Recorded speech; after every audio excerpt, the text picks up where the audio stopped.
Book your driving lesson now at dla-driving.co.uk.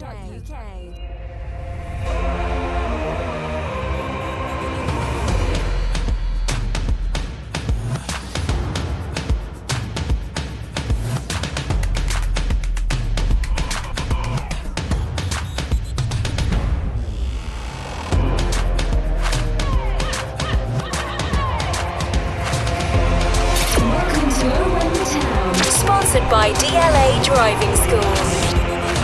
Hello and welcome to Oh in the Town. Here's what's coming up this evening. Blackpool take a point back to the seaside after an eventful game, shall we say, with a controversial linesman decision at the very death of the game. We have to say congratulations to Nathan Jones on being the deserved winner of the Championship Manager of the Month, and also congratulations to Mark Crowther for his nomination for Supporter of the Year this year. Well done, Mark. He did a good job there. Tonight also we've got some Instagram questions and a player focus on Harry Isted, I believe, and much, much more. And tonight I have to start with an apology because, as you can tell, I'm not Luke. Luke is really unwell. And also, Bottaro has the same thing, so I don't know how they got that together. So, sitting in for us tonight, we have Steve coming over for the first time live on YouTube, and a regular standing for us, Darren, on Zoom. How are you going, guys? Yeah, very good, thanks. Pleased to be here. And I can see, good to be back. Yeah, so I can see, Darren, you're chomping at the bit there. So, let's have a quick chat about just a little couple of things about Nathan. Nathan getting Championship Manager of the Month, Darren. What's your thoughts on that?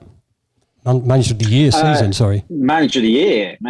Well, it's fully deserved, isn't it? Absolutely fully deserved. And that's not even being biased. There was talk of Rooney and all this nonsense. But for me, Cooper, potentially because of where Forest were. But when we're talking budgets and everything else, nobody even came close. And if he didn't win it would have been a travesty. Steve, do you think some of the doubters of his return now will just forgive him? No, I don't. I think the people that haven't forgiven him yet probably won't forgive him. I personally, after he had kept us up in the first season, for me, that was the slate was wiped clean. Then we improved again. And yeah, for me, it's great. I don't want him kissing the badge and stuff like that because of what happened before. But I had fully forgiven him after keeping us up. But the ones that haven't, I don't think will. Unless we have that miracle season for the rest of the last couple of games. Let's just have also, I know we talk about Mark Crowther quite a lot. We've been on the bike ride with him. Bottaro did the bike ride to Peterborough. To be nominated for Supporter of the Year is an amazing achievement for Mark. Sadly, he didn't win it. But he's been a winner all season long, and we keep saying that if you haven't supported him on his charity, please do. You've got one more game to cycle to and possibly two more after that, hopefully. Let's have a look at some of your three-word reviews from the game on Saturday. We have Dan says another point closer. Dave says lack that spark. Jamie says not playoff quality. Ethan, dodgy decisions made. Hopefully he's referring to the referee there. Paul, we're still in there. Bob, we were poor. Jake says 2 cup finals. Helen, we were robbed. And Lee is thinking what everybody was thinking at the end of that one. Rubbish officials again. You got any comments on those, Steve? Yeah, I think most of them are pretty much on the money. I think the not playoff quality and we were poor in isolation, maybe. But, you have to think the amount of effort for the style of play, the amount of effort we have to put into each game, the pressing, the relentless pressing. And then with all the injuries, people couldn't be substituted after 55, 60 minutes. It was substitutions because of injuries. So, we've been flogging these players, since January, really. This was going to happen. So we've just got to hang in there. Trust them. Hopefully, a bit of respite before Monday for the Fulham game. Hopefully, we can get a couple of them back. To get Berry and Clark back, sort of 80-85% fit. That would be a massive plus. But yeah, in isolation, those comments may be right, but we're flogging these guys and they're doing fantastically. That's a good point. Darren, what, have you got anything that stands out for you there? Jumping on that, what Jamie said about the not playoff quality, I just think at this stage, it's horses for courses with the games. I don't think we necessarily have to have the quality. At the moment, we've got to go, as Steve said, flogging these players. We just need to get whatever we can out of them. So I don't think at the moment we necessarily need the quality, and that we just need the points, don't we? And as Dan said, another point closer. And arguably, after the afternoon games, you kind of go, well, it weren't a bad point in the end. Yeah. So I think, we're looking jaded. We've looked jaded for a while. For me, what Dave said, lacked that spark, and we did. For me, I sit in the Kenilworth Road here. Let's say up relatively high, so there's not a great deal of atmosphere. It's fine, but you compare the Forest game and the atmosphere there, and it is the 12th man. And Saturday felt like the Millwall game after the international break for me, where we seemed a bit nervous. The crowd seemed nervous, and that seemed to sort of go onto the pitch a little bit, if I'm honest. So I think that's where that spark, and that's surprising considering we were up so early. And that's the point, actually. I sort of agree with you that the atmosphere on Saturday was a nervy one, but we all knew that 3 points would probably secure it for us, and I think that's the thing. Let's have a look at the game. Luton won, Blackpool won. Luton made 4 changes from the Cardiff game. We had Isted, Bradley and Kioso, and Cornick was in for Shea, Burtbury and Onyedinma. And generally, what a start. What a start we had. What was that? 1 minute, 56 seconds in, and we start really brightly. And Adebayo goes beyond his opponent, and I thought he'd scored straight away. I didn't know there was a deflection at the time, but it goes in the net. For me, it's his goal, but I'm sure it was given as his own goal. But what a start to the game, given how nervous the stadium was, Steve. I think it was a perfect start. Sometimes in these games, the first goal can be a little bit too early, but I don't think that was the case on here. But very quickly, 4 changes from Cardiff, and all of them were forced. None of them were changes made by choice. So again, that just shows exactly where we are. We are down to the absolute bare bones, but still able to bring in quality. We haven't had that for seasons, really, that level of quality. It was a great start, but I think, in fairness, it didn't faze Blackpool. They could play with a freedom, and they did. They pressed us quite high. I think they played a little bit our way, to be honest with you. They pressed us, quite aggressively. And I think it sort of caught us on the hop a little bit, to be honest with you. And I think maybe it was one of those games where you say fair play to how they played. So, Darren, do you think it was too early to score? That it's sort of a relief went round the ground when we scored the goal because we're 1 up and we're going to cruise this. Do you think it's too early to score? 1 minute 56. Do you know? I think there is such a thing as too early to score. I go back to the playoff final when Gray scored in 2 minutes, and I turned around and said that was too early at the time as well, especially for a final. I think it can be too early because. It's a bit like when you concede just after half time. You have that half time team talking that. And okay, it's in your favour that we scored early, but also your mindset changes. And I wonder what that does. And we don't know. We're not professional sportsmen, but I wonder, do you know what I mean? Like you go up that early. Do you relax? I don't know. But something happened because we should have pushed on. For me, obviously Blackpool had a tremendous win in the week, didn't they? And 6-1. They've got nothing to lose. They're probably trying things out. I mean, at times they had 4 up front and things like that. But also, so they're giving it a right old go. But equally, if you push on and you go 2-0 up against a team that have nothing to play for, that's when they might go, sod it. Yeah. Do you know what I mean? That one, they go, well, let's keep going. Let's see what we can do. 2-0. If we get a second before half time or even earlier, I think they just, then they're on the beach and you just go on and cruise it. So it's a bit like England in the Euro final, scoring early again. What is it about that it changes sportsman's mentality or footballers' mentality? Yeah, that's right. It is mentality. And I sort of agree with both of your opinions there. It's one of those things where when you're at the stadium, you think you want to push on, but I don't think we saw that. I know that we could have gone 2-0 when Cornick had a fantastic chance, didn't he? He was played through by Naismith, but his volley was saved. I thought anywhere else in the goal, it's in. Yeah, so he almost had too long. Sorry, Steve. He almost had too long. I was right behind it, and you're thinking, he's got his body shape, and he's waiting. It's one of them ones. If it just comes to you and you instantly hit it, he probably gets a better finish. And it was obvious that Blackpool weren't going to give it in, wasn't it? Because they were pressing high. They had a lot of the possession in that first half, I thought, and they did create a couple of chances. Although I don't remember Isted having to make a save. No. As I say, they were sort of pretty much free flowing, but yeah, they weren't getting right through. But yeah, they certainly caused us problems in midfield. And there's another thing. Producer Jacob has said to us that Luton kept threatening goal in the first half, and I totally agree with that. A sublime cross from Snodgrass. What a player he's turning out to be for Luton. Cornick gets the head, but it just goes past the post. Darren, go on, Steve, you want to say something? No, I was just going to say, it's not just the fantastic crosses that he's putting in, which it's worth the money just for that as well. I mean, he's putting himself around the park. You can see him. He's talking to Campbell all the time. He's really sort of been the seasoned pro, but he's not a pedestrian. He's putting the graft in. But I mean, there's two particular crosses, the Cameron Jerome header towards the end, but yeah, that cross for Cornick was just right on the money. He puts them in so flat. He doesn't drift them in. They probably not even whizzes them in, but they just come in so flat.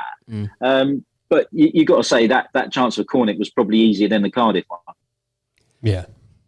And that's the disappointing thing, isn't it? Because we've had those chances to go 2-0 up, and then we're sitting back a little bit because we're under the cosh. And then we get another injury.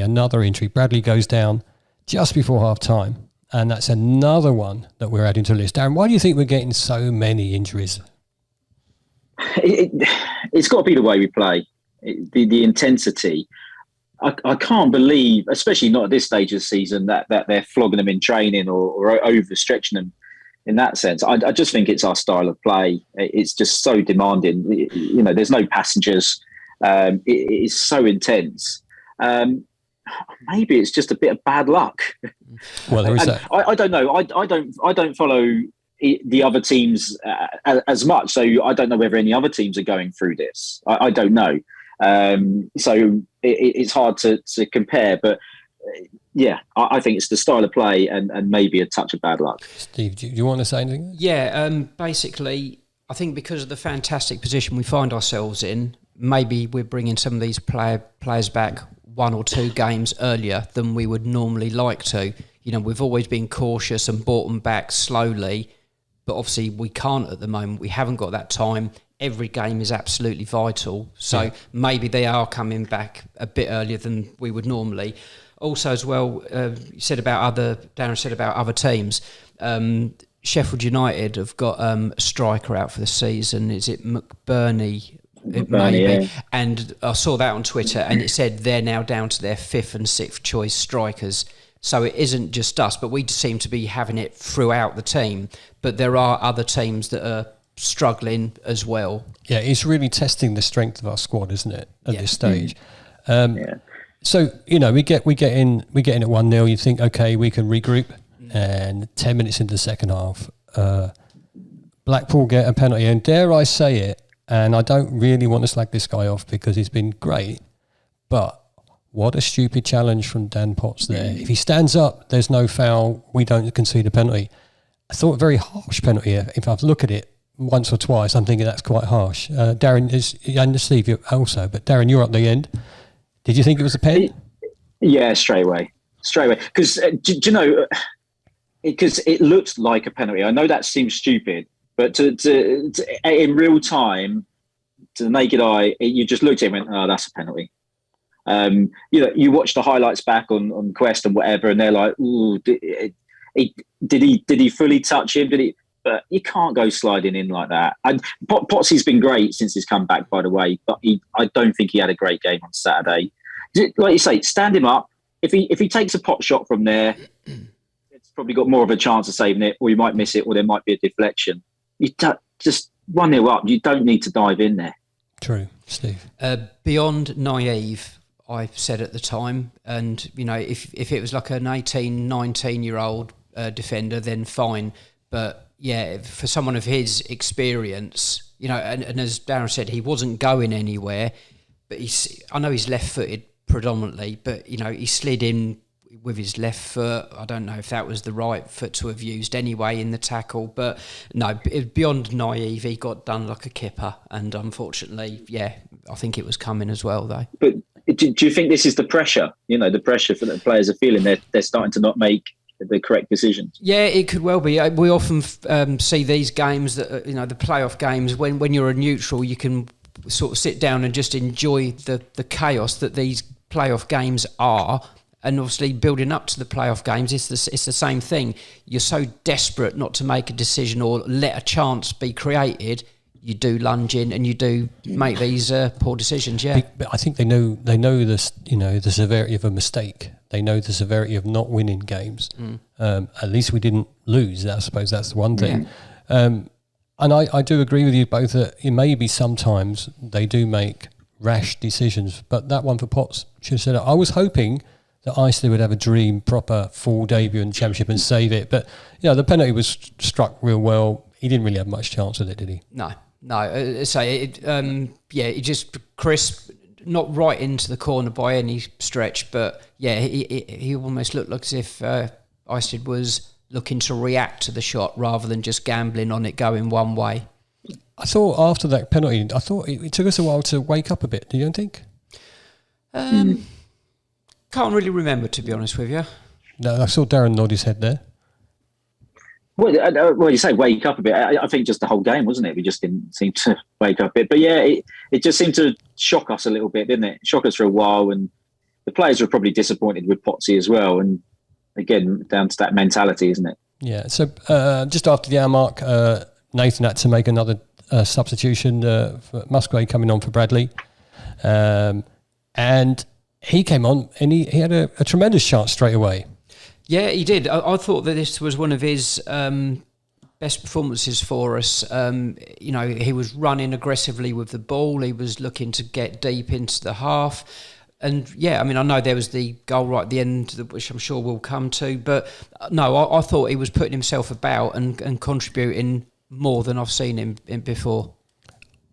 Also, I agree with that. And I was thinking also then Lansbury and Jerome came on for Potts and Cornick. And there's like 15 minutes left and you're thinking, can Jerome pull one out of the bag here? And he had that tremendous effort, didn't he? Really, it was a good effort. That was from the Snodgrass cross, wasn't it? Good header. Darren, at that point, you're thinking DLA are going to get another mention on over the stadium. It's a shameless plug. That is a shameless plug. Yeah, but it has that just to be sounds like a muffled mess. But we know what he's saying. Yes. Did they come on too late? Do you think to make an impact? Do you think he could have come on a little bit earlier? Do you know Paul, who I sit with? We were sat there going, he's not making a change. It needed something, didn't it? But again, how fit is Jerome? Did he want to even put him on? Was he expecting to put him on? Do you know what I mean? Because he went off, what was it, a couple of games ago, and the Huddersfield game, wasn't it? And so you're thinking, I don't know, you could have put Hilton on, couldn't you? So he must be fit. I don't know. I really, it was a strange one. I thought we could have maybe got him on a little bit earlier. A little bit earlier. But do you know what? He came on for Cornick, didn't he? And actually, Cornick played all right Saturday. I thought he was the one that was really having a go. So I thought at the time when I saw Jerome coming on, I thought Adebayo might have.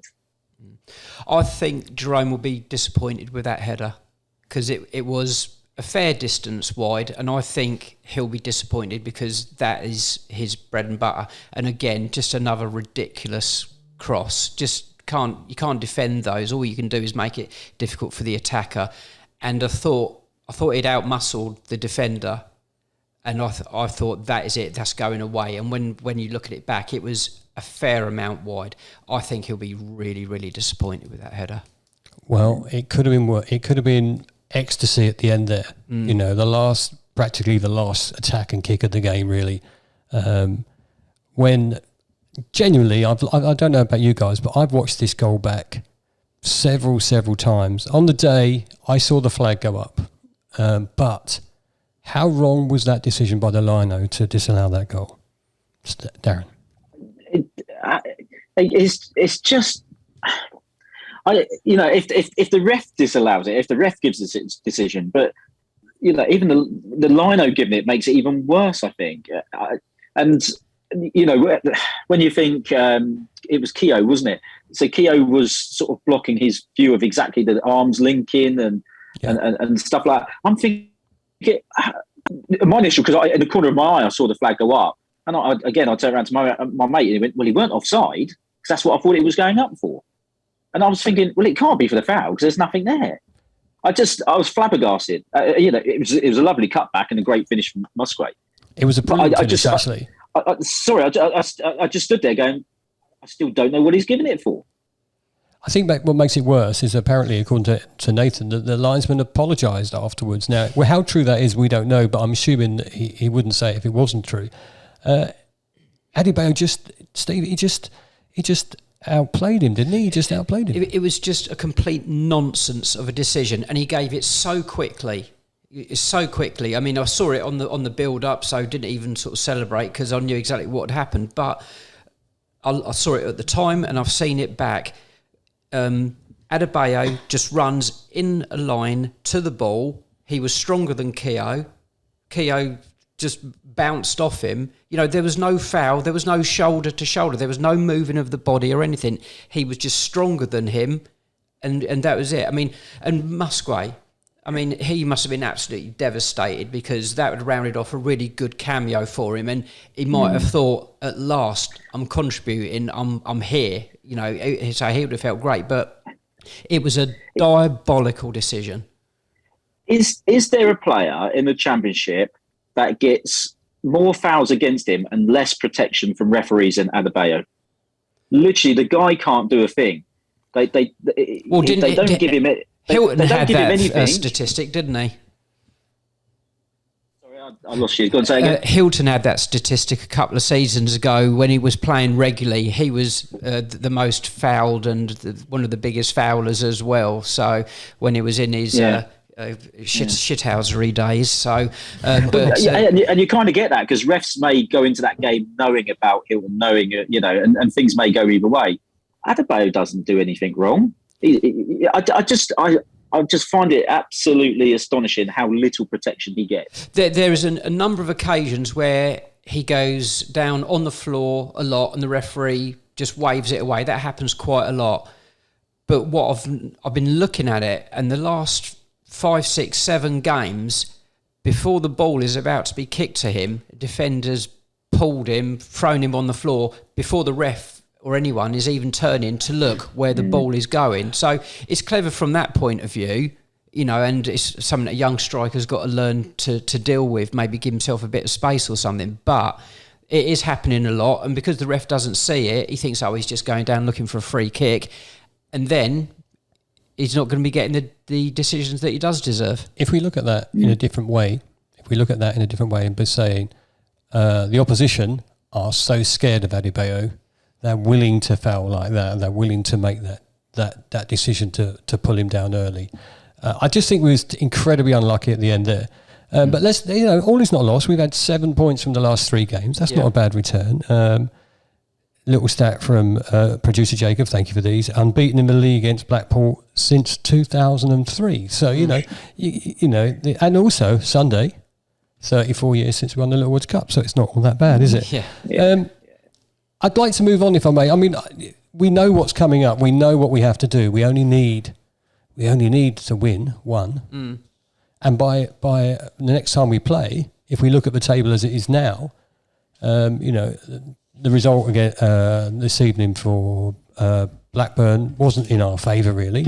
However, you can see what we need to do, and by Monday we might not even have to do anything. Yeah, I mean, we're looking at the league table and we're doing what nearly every fan does, and that is looking at how many games left the opposition have got, our competitors, and just adding 3 points for every game they've got. And that's not the world that we're actually going to be in. They're not going to win every game, so it could be that we only need sort of a couple more points. Well, of the chasing pack for me, Middlesbrough appear to have the easier running. Millwall have got to play Bournemouth and Peterborough. Blackburn have got to play Bournemouth. Sheffield United have got to play Fulham. So, there are points to be dropped there. I know we've got to play Fulham, but hopefully by the time we get there, it might not matter so much. Yeah, is it Sheffield United QPR Friday night? Is that? Yeah, Sheffield United QPR, and then they have Fulham, Bournemouth, Blackburn, Bournemouth and Birmingham, Millwall, Peterborough and Bournemouth, but Borough, Cardiff, Stoke and Preston, which I suspect they think they're all winnable. So we just need to get that extra point and we'll be fine. Yeah. Fancy being in a place where Friday night we're going to want to be a little bit QPR. Yeah, do you know what? Well, I want to just say, stay calm, but let's hope we don't have to go to the last game of the season and Garrett have to get at least a point, because that will be tense. Yeah, I think Classic Luton. It is. With the Millwall not winning at the weekend, I'm actually the most confident that I have been all through this, that we are almost there now. So, I know we've been lovely to have won Saturday, but I'm actually more confident now because Millwall slipped up and we're lucky to get a point. So we'll see, but I'm sure we're there. So I'd like to talk about the Harry Isted debut, really, full championship debut. Chucked in at the deep end really after the injury to Shea. How do you think he did, Darren? No, he did fine. It's really hard to tell, because when you look back, really, did he have that much to do? I walked away going, did he actually have a save to make? He had to do the bread and butter. He had to come and catch crosses and tidy up. The players, I wouldn't say the players looked nervous with him back there, but I think you're aware that he was back there. I think early on, he struggled with his distribution, his kicking. I think the speed of the game got to him a little bit because he got closed down a couple of times. That made things a little nervy. I think he settled down in the end. I think, if we had a reserve, I think he would have the rest of the season.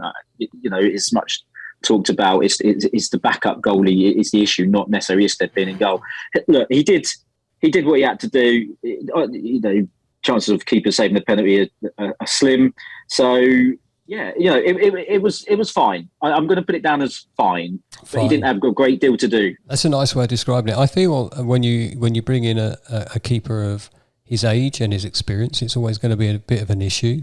Steve, did you feel comfortable with his performance? I did, to be honest with you. I'm going to sort of do it in a positive spin on this. I remember there was at least 2 crosses where he had to really, really stretch to get them. Yeah. I think one of them was sort of way back over his head, and that really good clean hands holding on to them. And the one where he wiped out, I think it was Potts, wasn't it? He wiped out Dan Potts.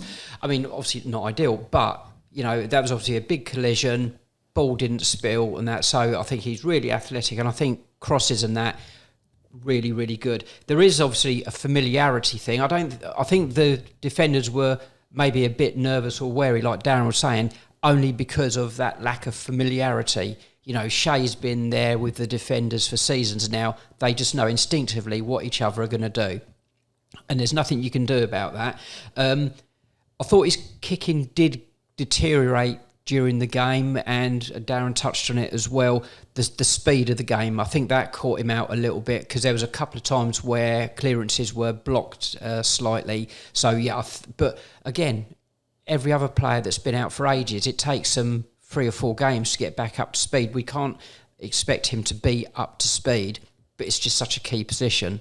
Has he got the potential, Darren, to become a regular first teamer, do you think? On first impressions, yeah, why not? He like Steve was saying, he commanded his box, didn't he? You can only really tell. He's got to have a handful of games, and then let's see him save some shots and bits and bobs like that. But he's there for a reason, isn't he? He's there for a reason. We're not carrying him. So, and in other situations, you'd say, yeah, give him his chance. Let's see him have those half a dozen games, and let's see. I don't think he's going to get him, if I'm honest, just because of the situation. But look, he's a backup championship goalie, so he's got something about him. Wow. So let's see what some of you guys said about him. Have we asked on Instagram, how did you rate his first championship start? Chris says he's commanding in the area, comes out for crosses and confident. Goal kicks were good, but nearly got closed down from a few in open play. and weak foot kicking wasn't great. May just need a game to iron out some of those little bits, but definitely got the ability. Richard said, very assured, just like he was against Chelsea. I like how he bosses his area and seems excellent at dealing with high balls into the box. Also seems to be good to shot stopper. Looks good to me, and I feel quite confident with him between the sticks. Ad says kicking could do with improvement. So there's a theme going on here, lads. Wasn't really tested, as you said, Darren, but with routine saves comfortably. You can tell he lacks experience, and when it came to the penalty, as he waited for the ball to be kicked before diving. Okay. He was beaten before it went in. It wasn't a good penalty either. Yeah, I don't know. I don't know if I can agree. The penalty was struck real hard, wasn't it? Paul says, basically we're screwed. Players or him didn't look confident at all passing back to the keeper, and that's a big part of our game. Kicking is bad. Not saying it's awful, but not up to this level yet in the slightest. Is that harsh? I think that's harsh. Yeah, I think that's a pretty cruel assessment, to be honest with you. I mean, I just think it's a much more magnified and intense version of what we've been saying. I don't think it's as bad as all that. So one final point from Mike. It was okay. He wasn't needed too much. Once or twice, the striker closed his kick down. Needs to realise that the speed of the game is much quicker, but he did fine. Saying that, I'm not sure that the three in front covered themselves in glory, and they looked like they hadn't played together ever. And I can't think that it really helped Harry's confidence. He's got a few days to work on stuff, though. And I suppose that's a good thing. He's got a few days to work on some bits and get that back for believing in that he's good enough to be where he is. Yeah, I mean, I thought his kicking as well. Some of his kicks went absolute miles as well. So, but it did deteriorate. Someone mentioned about his wrong foot kicking. Yeah, that I agree. You know, that could do with being a bit better. But I thought it was a decent, solid start. I mean, he's been put in a hell of a position for a young lad, and I wonder if he's thinking, if he gets injured, then it's the academy lad going in. Don't even go there. So, you know, I mean, he's in a hell of a position and he needs all the support, but I think he's got all the makings to be a good keeper. Do you think, Darren, go on, Darren, I know we're going to say something, but I was just going to ask you, do you think that actually he is really thinking, my God, if I cock up here, Luton fans are never going to forgive me? 100%. 100%. It's got to be in his mind. We all, what was his name? Stuart Moore? You know, that was the Blackpool playoffs, wasn't it? You know, we're a harsh lot. What did Paul say? Basically, we're screwed. You know, that's a bit harsh. But we are a harsh lot. And he probably is thinking, this is his opportunity to try and get a first team slot. But what a situation to do it in. And it's absolutely right. He knows if he balls it up, that's, I wouldn't say it's his career at Luton done, but, you know, it isn't going to be great. The pressure on the lad is immense right now. Absolutely immense. Well, the pressure on the whole team is immense, but especially for him, I agree with you, you know. But he's got to be our keeper for the next couple of games, so we've just got to make sure that we support him. Do you think he's going to be in? Yeah. What's the alternative, What's the alternative, Darren? So we're not going to bring in. I might have been missing something, but are we not going to bring in alone? I don't think so. I think Nathan said before the game that basically we're not going to get a keeper that's of a standard that we would want. And yeah, this is going to be it. The worry definitely is. The worry definitely is if he gets injured, then we are up that creek without a paddle. And let's hope he just puts in a mega performance against Fulham. Yeah, I think there's a lot of responsibility on the likes of Bradley, Naismith, Potts if he's playing. You know, the reassuring and confidence building during the game. I think they've got a lot of to carry for him as well, help him through. As you've seen. All the season pros, when they've got a young lad next to them, you've seen them helping them through the game, and Isted's going to need that as well. Just before we finish tonight, I mean, Harry Isted, good luck to you. I hope you do well in every time you play in a hat strip. So, let's move on. Let's move on. So we just got enough time for a couple of Instagram questions this evening. So I'll go with the first one. It's from Tom. Are you surprised that the Nottingham Forest fans overreacted when Nathan got announced Manager of the Year? I'll give you that one first, Darren. No. That's an easy answer. No. No. We did what we had to do against Forest. They didn't like it. Job done, really, isn't it? It's a job done. I mean, we spoke about it on the podcast last week, but job done. What, just Steve, your only opinion on that one? There's been quite a few tweets today that I've seen from Forest fans and maybe media people connected to Forest where they've said, the right decision has been made. But yeah, there was sure a whole lot of salt being spread about after the game. Long may hashtag teams like Luton continue, in my view. Yeah. Gary says, would you extend Snodgrass's contract to next season, Steve? Yeah, I think so. Yeah, regardless of the division, I think it would be. There's an argument for saying that he could be vital to the squad, whatever division we're in, because of his know-how, experience. He's seen when he came here, he'd done a pre-season, so you can see that he's getting up to speed now. So he's still got legs, and he's got that quality. I think that there is an argument, whatever division we're in, for him to be given a contract. Yeah. And finally, let's finish on this one. Are any of you lot heading to Fulham on Monday? Well, let me just say, when you say you lot, if you mean the regular podcasters of me, Bottaro and Luke, then yes. Okay. So the two Lukes are going to be well enough to go at the game and shout, but they're not well enough to do a podcast in the evening. Well, it's the last away game, Steve, and best of luck. And what about you, Darren? It's not the last away game. We've got one in the playoffs. Oh yeah, well, the last league away game.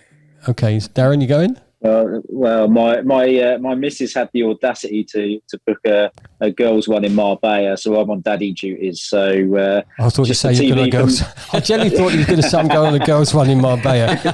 Just the TV for me, but. Wow. Well, listen, don't do what you got to do. I wish I was on the party boats that are being sailing down the Thames, but fair play to those boys. That's going to be a great time. Yeah. Well, let's hope we can pull a result there, and we can ease off in that last game. Boys, listen, it's been a pleasure for you guys. For years. No, it hasn't. No, it hasn't. It's been a pleasure for me to be talking to you guys this evening. Thanks for sitting in for the two sickies. That's about all we've got time for tonight. Please, if you haven't already done this, watch us on YouTube, sign up, subscribe. We're looking for 1,000 subscribers. We're nearly there.